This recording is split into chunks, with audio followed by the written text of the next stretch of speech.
नमस्कार दोस्तों, आज की इस वीडियो में हम क्लास 11th की कविता हस्तक्षेप के बारे में पढ़ेंगे, जिसके कवि हैं श्रीकांत वर्मा। तो चलिए बिना देर के अपने वीडियो को शुरू करते हैं। सबसे पहले हम बात करते हैं इस कविता के इंट्रोडक्शन की कि यह कविता किसके बारे में है। तो देखो, यह कविता ना मगध संग्रह से ली गई है। कवि ने कविता के माध्यम से सत्ता की क्रूरता का वर्णन किया है कि किस प्रकार सत्ता में क्रूरता बढ़ती जा रही है। क्रूरता यानी अत्याचार। मार्ग में जो सत्ताधारी हैं, जो राज कर रहे हैं, वो अपने गलत निर्णय के कारण पूरा का पूरा साम्राज्य डरा हुआ है। मगध की जो शासन व्यवस्था है उसमें कोई भी हस्तक्षेप यानी इंटरफेयर नहीं कर पा रहा है। जो सत्ताधारी वो अपनी मनमानी कर रहे हैं। अब चलते हैं पोएम की तरफ। तो पोएम की जो लाइन है वो इस प्रकार है। कोई छींकता तक नहीं इस डर से कि मगध की शांति भंग ना हो जाए। मगध को बनाए रखना है तो मगध में शांति रहना ही चाहिए। मगध है तो शांति है। अब समझते हैं इस कविता के अर्थ को कि कविता जो है, इसकी लाइन जो हमने पढ़ी, इसका हिंदी अर्थ क्या है, मीन्स कवि क्या कहना चाहता है इन पंक्ति के माध्यम से। तो देखो, कवि कहना चाहता है कि सत्ता की क्रूरता पर व्यंग करते हुए कवि कहते हैं, यानी सत्ता की क्रूरता क्या, यानी जो सत्ता है उस पर जो राजा है वो राज करते हुए इतना अत्याचार कर रहा है। तो कवि कहता है कि सत्तासीन व्यक्तियों से आम जनता इतनी भयभीत है कि उसके समक्ष छींकने का साहस तक नहीं जुटा पाती। यानी जो राज कर रहे हैं गद्दी पर, उनसे जनता इतनी डर गई है कि कोई छींकता तक नहीं डर के मारे। लोग इस एहसास से डरे हुए हैं कि उनके छींकने से मगध की शांति भंग ना हो जाए। अब देखो, छींकने से शांति कैसे भंग होगी, इसके बारे में कवि क्या कहता है। कवि एक बार फिर ये व्यंग्यात्मक टिप्पणी, यानी कहना कुछ और चाहता है। कवि क्या कहता है कि जनतांत्रिक प्रणाली को बनाए रखने के लिए, उसमें शांति स्थापित करने के लिए अगर कोई थोड़ा सा भी कुछ भी बात बोल देता है ना, तो इससे उसकी शांति भंग हो जाएगी। यानी लोगों को कुछ भी बोलने का अधिकार नहीं दिया गया है, ये कभी कहना चाहता है। छींकने का अर्थ ये है कि अगर कोई छींकता भी है, यानी थोड़ी बहुत भी कोई बात करता है, तो उसकी शांति भंग हो जाएगी और जो सत्ताधारी हैं, राजा हैं जो, वो उसको कड़ी से कड़ी सजा देंगे। कविता की आगे की लाइन कहती है कि कोई चीखता तक नहीं इस डर से कि मगध की व्यवस्था में दखल न पड़ जाए।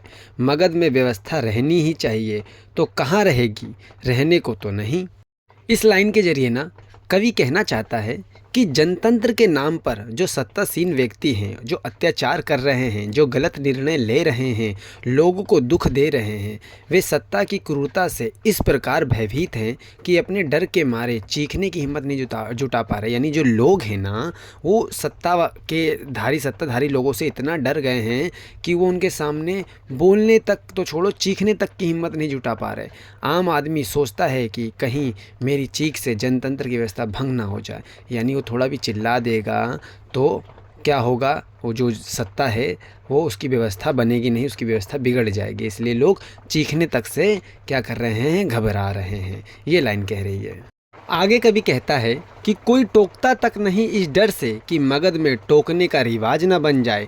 एक बार शुरू होने पर कहीं नहीं रुकता हस्तक्षेप। इस लाइन के जरिए कवि ये कहना चाहता है कि जो जनता है उसकी अव्यवस्था के कारण आज आम आदमी दुखी है, पीड़ित है, परंतु कोई भी इतनी हिम्मत नहीं कर पा रहा है ना कि आज इसके खिलाफ आवाज़ उठा सके। आम व्यक्ति इसके खिलाफ आवाज़ उठाना तो छोड़ो, वो सोचने से भी डर रहा है। और कभी यह भी संकेत देता है कि अगर सत्ताहीन व्यक्ति, जो सत्ता में व्यक्ति है, उनके द्वारा लिया गया अगर कोई निर्णय गलत है, अगर वो कोई गलत निर्णय ले लेते हैं, तो अगर कोई इसके खिलाफ बोल भी देता है तो ये एक रिवाज बन जाएगा। हस्तक्षेप एक रिवाज बन जाएगा और फिर वो कहीं नहीं रुकेगा। अर्थात जब जनता गलत निर्णयों के विरुद्ध खड़ी हो जाती है तो राजनेताओं के लिए इसे रोकना मुश्किल हो जाएगा। जो राजनेता हैं वो डर जाएंगे और फिर क्या करेंगे, बार बार जनता आवाज़ उठाएगी। तो इसको ये हस्तक्षेप मानते हैं। आगे कवि कहते हैं, वैसे तो मगधवासी कितना भी कतराओ, तुम बच नहीं सकते हस्तक्षेप से। जब कोई नहीं करता तब नगर के बीच से गुजरता हुआ मुर्दा यह प्रश्न कर हस्तक्षेप करता है, मनुष्य क्यों मरता है। ये थी अगली लाइन। अब इसको समझते हैं कि इसमें कवि कहना क्या चाहता है इस लाइन के जरिए। तो देखो, कवि कहना ये चाहता है ना कि भारतवासियों और जनता से वो क्या करता है, अपील करता है कि जितने भी राजनेता अपने लाभ के लिए कुछ गलत काम करते हैं या गलत निर्णय लेते हैं, तो तुम चाहे भले इस निर्णय के खिलाफ आवाज़ ना उठाओ, हाँ, तुम बचो, लेकिन एक टाइम ऐसा आएगा जब तुम्हें इन गलत निर्णय के खिलाफ बोलना पड़ेगा।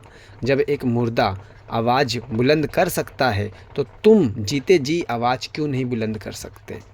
अर्थात सभी को मिलजुल कर, जो सत्तासीन व्यक्ति हैं, जो गलत काम कर रहे हैं, उनके गलत निर्णय के विरुद्ध आवाज़ उठानी चाहिए सबको मिलके। तो ये तो थी हमारी कविता। अब समझते हैं इस कविता में कौन कौन से विशेष प्रयोग हुए हैं। तो देखो, इस कविता में आम व्यक्ति को गलत निर्णय के विरुद्ध आवाज़ उठाने के लिए प्रेरित किया गया है।